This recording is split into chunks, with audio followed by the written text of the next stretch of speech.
Hello friends, आप सबका स्वागत है आज की इस वीडियो में। तो आज मैं आपको ट्राउज़र पैंट कटिंग और स्टिचिंग के कुछ खास टिप्स बताऊंगी जो आपके लिए बहुत ही ज़रूरी है और आपके बहुत ही काम भी आएंगे। बिगनर्स भी इस तरीके से आसानी से अपनी ट्राउज़र पैंट कट कर सकते हैं और स्टिच भी कर सकते हैं। तो आपका ज़्यादा टाइम ना लेते हुए हम आज की इस वीडियो को शुरू करते हैं। तो सबसे पहले मैंने अपनी ट्राउज़र पैंट कट करने के लिए ये फैब्रिक लिया है। ये लगभग 2 मीटर फैब्रिक है, जिसे ऐसे मैंने 4 साइड में फ़ोल्ड करके रख लिया है।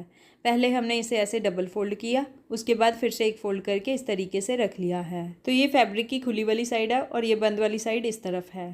तो अब हमने ना कोई भी अपनी परफेक्ट फिटिंग वाली प्लाजो पैंट लेनी है जो हमारे पास घर पे पड़ी है। उसे ना हमने इस तरीके से डबल फोल्ड करके ना ऐसे अपने ये वाले फैब्रिक के ऊपर ना इस तरीके से रखना है, सेट करके ऐसे। जब हम इस तरीके से अपनी प्लाजो पैंट को सेट करके रख लेंगे ना फैब्रिक के ऊपर, तो उसके बाद ना हमें इसके साइड से ना आधे आधे इंच का एक्स्ट्रा मार्जिन लेते हुए ऐसे मार्क कर लेना है। बिल्कुल अपनी ट्राउज़र पैंट के साथ साथ इस तरीके से हमने आधे आधे इंच का गैप लेते हुए ना मार्क कर लेना है। तो आधा आधा इंच हम इसलिए ज़्यादा लेते हैं क्योंकि इतना हमारा सिलाइयों में दब ही जाता है।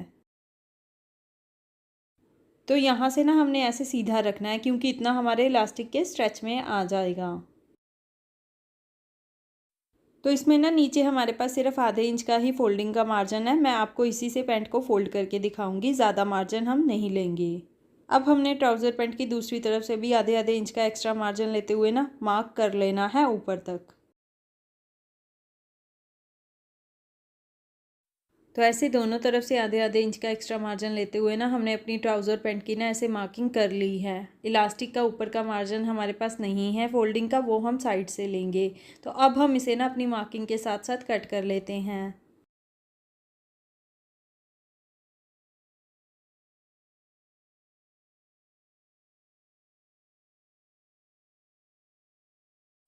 तो अब हम ऊपर से ना अपने फैब्रिक को सीधा कर लेंगे।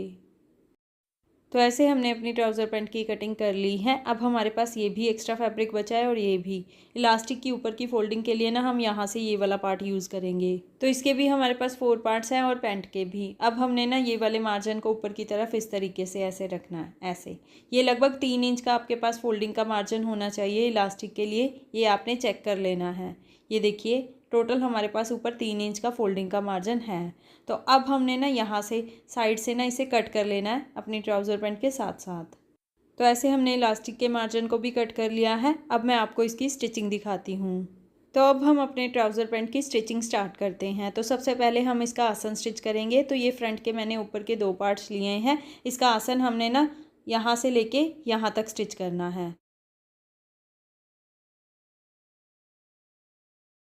आसन की सिलाई हम यहीं तक लगाएंगे। यहाँ से अब हम अपनी सिलाई को डबल कर लेंगे। तो अब हमने बैक वाले दोनों पार्ट्स लेने हैं और उसका भी आसन पहले स्टिच कर लेना है। तो बैक वाले पार्ट का भी आसन हम यहीं तक स्टिच करेंगे। यहाँ से हमने अपनी सिलाई को डबल कर लेना है। तो ये देखिए, आसन की सिलाई हमने ऐसे लगा ली है। अब हम इसे ऐसे खोल के रखेंगे और ऊपर का इलास्टिक का जो हमने मार्जिन कट किया था ना, उसे हमने स्टिच करना है। तो ये हमारा इलास्टिक का मार्जिन है। पैंट को हम ऐसे सीधा करके रखेंगे और ये इलास्टिक वाले मार्जिन को ना खोल के इसके ऊपर ऐसे उल्टा करके रखेंगे। दोनों को बिल्कुल बराबर रखेंगे और यहाँ पे आधे इंच का मार्जिन लेते हुए सीधी सीधी सिलाई लगा लेंगे। अगर आपके पास लेंथ कम है ना प्लाजो पैंट के लिए फैब्रिक की, तो आपने इस तरीके से लेंथ पूरी कर लेनी है। तो यहाँ पे हमने ये वाली सिलाई लगा ली है। अब हम इसे खोल लेंगे और यहाँ पे भी एक किनारे की सिलाई लगा लेंगे।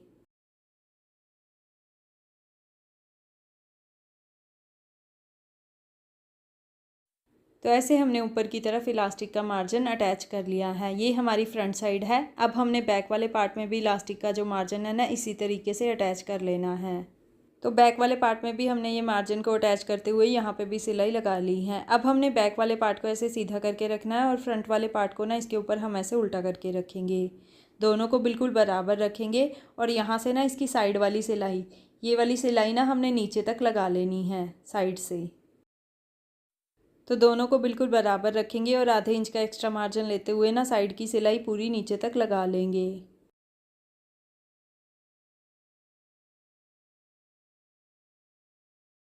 तो एक तरफ की साइड की सिलाई हमने ऐसे नीचे तक लगा ली है। अब हमने क्या करना है, दूसरी साइड में भी ना ऐसे ही ये वाली सिलाई हमने नीचे तक लगा लेनी है।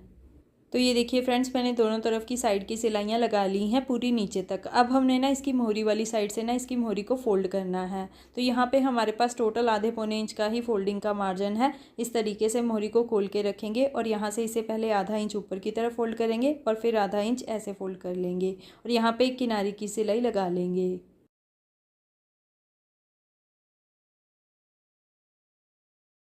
तो ऐसे ही हमने दूसरी साइड वाली मोहरी को भी फोल्ड कर लेना है। डबल फोल्ड करते हुए यहाँ पे भी हमने ऐसे किनारे की सिलाई लगा लेनी है।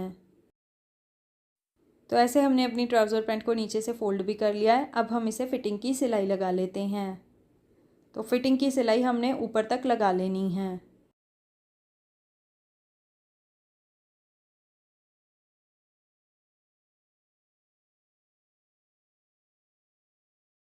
तो एक तरफ की फिटिंग की सिलाई हमने ऊपर आसन तक ऐसे लगा ली है। अब हमने दूसरी तरफ की भी फिटिंग की सिलाई ऐसे लगा लेनी है।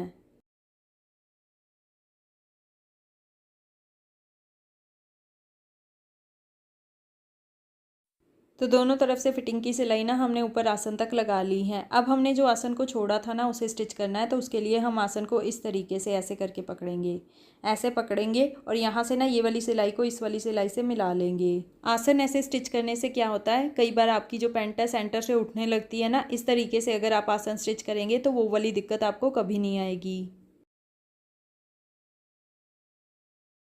तो इस तरीके से हमने आसन की भी सिलाई लगा ली है। अब हमें ऊपर की तरफ ना इलास्टिक डालना है। तो उसके लिए ना पहले हम पैंट को आधा इंच इस तरीके से फोल्ड करेंगे, यहाँ से ऐसे, और यहाँ पे एक किनारे की सिलाई लगा लेंगे।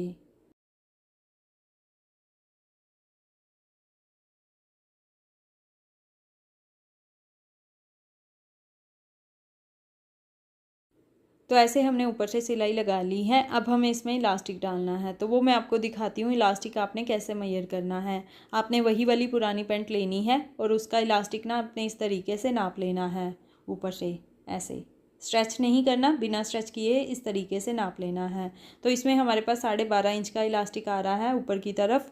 तो इस तरीके से 12.5 इंच का इलास्टिक मैंने कट कर लिया है, ये देखिए डबल फोल्ड करके।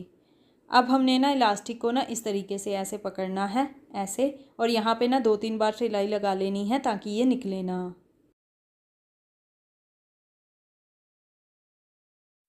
तो ये देखिए इलास्टिक में हमने ऐसे 3-4 बार सिलाई लगा ली है। अब ये टूटेगा नहीं। अब हमने ना इलास्टिक को इस तरीके से ऐसे अपनी ट्राउज़र पैंट के अंदर ऐसे रखना है और ऊपर से ना इसे फोल्ड कर लेना है ऐसे, और यहाँ पे ना बिल्कुल फैब्रिक के किनारे किनारे पे सिलाई लगानी है। ये सिलाई आपकी इलास्टिक के ऊपर ना आए, नहीं तो इलास्टिक स्ट्रेच नहीं करेगा। ऐसे हमने इलास्टिक को अंदर की तरफ करते जाना है और यहाँ पे सिलाई लगाते जाना है।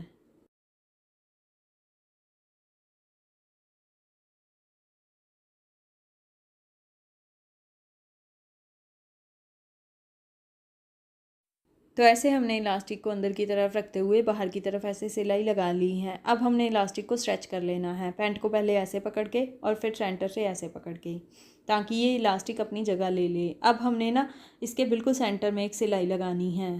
तो यहाँ से अब हमने अपनी ट्राउज़र पैंट और इलास्टिक को एक साथ पकड़ के खींचना है इस तरीके से, ऐसे खींचते हुए और पीछे से ऐसे इसे पकड़ते हुए सिलाई लगा लेनी है। सेंटर में ये वाली सिलाई लगाने से क्या होता है, इलास्टिक हमारा कभी भी घूमता नहीं है, ऐसे ही रहता है। तो ऐसे हमने यहाँ पे सेंटर की सिलाई लगा ली है और ये पैंट हमारी पूरी तरह से रेडी है। तो ये देखिए ये पैंट हमारी ऐसे रेडी हो गई है और बिल्कुल परफेक्ट फिटिंग आएगी आपको ये वाली ट्राउज़र पैंट की। अगर आप बिगनर्स हैं तो आप इस तरीके से आसानी से अपनी पैंट कट कर सकते हैं और स्टिच भी कर सकते हैं। तो ये सबसे आसान तरीका है ट्राउज़र पैंट कट करने का और स्टिच करने का। तो आई होप आपको मेरे ये ट्राउज़र पैंट के कटिंग और स्टिचिंग के टिप्स समझ में आ गए होंगे और आपके बहुत ही काम भी आएंगे। तो मेरी ऐसी ही यूज़फुल वीडियोस देखने के लिए मेरे चैनल को सब्सक्राइब ज़रूर करें। तो अगर आपको मेरे टिप्स अच्छे लगे और मेरी ये वीडियो अच्छी लगी हो तो इसको लाइक और शेयर भी ज़रूर करें। तो चलिए नेक्स्ट किसी और वीडियो के साथ मिलते हैं। Till then bye bye.